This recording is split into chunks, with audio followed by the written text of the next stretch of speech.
क्यों रे टोनी, उठाना अपने भाई को। तेरा यह भाई तो डर के मारे आंखें भी नहीं खोल रहा है। यह क्या खाक उठेगा? जैसे ही यह हिलने की कोशिश करेगा मैं अपनी इस तलवार से इसका सिर धड़ से अलग कर दूंगा। इधर एक कौवा ये सब देख लेता है। वह तेजी से उड़ते हुए सरदार फुर्तीला के पास जा रहा है विक्रम की हालत बताने। सरदार, अनर्थ हो गया।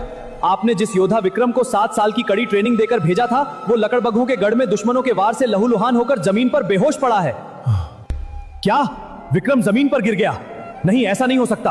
वो मेरा सबसे काबिल चेला है, उसका हौसला इतनी आसानी से नहीं टूट सकता। विक्रम, तुझे अपने भाई के लिए उठना ही होगा। भाई उठो भाई, जल्दी अपनी आंखें खोलो। अगर आज तुम नहीं उठे तो ये क्रूर लकड़बग्घे हम में से किसी को भी जिंदा नहीं छोड़ेंगे। माँ की ममता और अपनी 7 साल की तपस्या की खातिर उठ जाओ भाई। भाई की दर्द भरी रुलाई और उसके आंसुओं की बूंदें जैसे ही विक्रम के चेहरे पर गिरती हैं, मानो उसके पूरे शरीर में साक्षात बिजली दौड़ जाती है। अगले ही पल विक्रम महागुस्से में अपनी चमकती लाल आंखें खोल देता है। विक्रम भयंकर हुंकार भरता है। उसकी हुंकार से पूरा रणभूमि कांप उठती है। विक्रम का यह रौद्र रूप देखकर लकड़बग्घा सरदार समेत सभी सैनिक डर के मारे कई कदम पीछे हट जाते हैं। इस बार विक्रम बिना रुके काल बनकर दुश्मनों पर टूट पड़ता है। उसकी तलवार बिजली की तरह चमकती है। विक्रम अब की बार ऐसा खूंखार वार करता है कि वह जिस भी सैनिक को मारता है वह दोबारा जमीन से उठ नहीं पाता।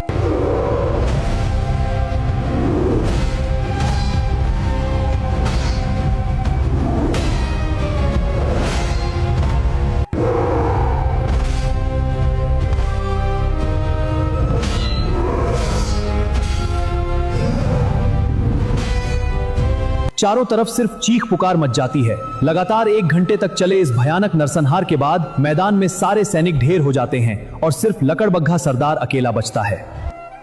पापी सरदार, अब कहां गया तेरा वो घमंड और तेरी वो विशाल सेना?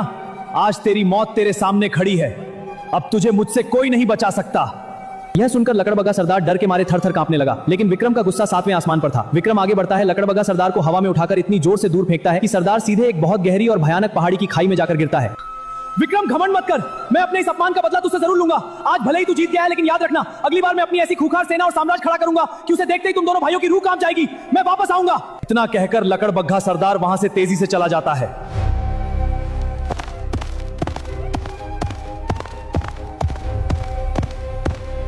इधर विक्रम अपने भाई टोनी को लेकर उन सब कैद जानवरों को छुड़ाने चल देता है जो वर्षों से लकड़बग्घा सरदार की लोहागढ़ की खदान में कैद हैं। वर्षों बाद वे आज आजाद होने वाले हैं। भाइयों और बहनों, अब डरने की जरूरत नहीं। लकड़बग्घा सरदार हार चुका है। आज से तुम सब आजाद हो। कोई भी अब तुम्हें गुलाम बनाकर नहीं रख सकेगा। विक्रम, तुमने हमें नई जिंदगी दी है। हमने तो आजाद होने की उम्मीद ही छोड़ दी थी। तुम्हारा यह एहसान हम कभी नहीं भूलेंगे। महाराज विक्रम की जय। आपने हमें नई जिंदगी दी है। हम सब जीवन भर आपके ऋणी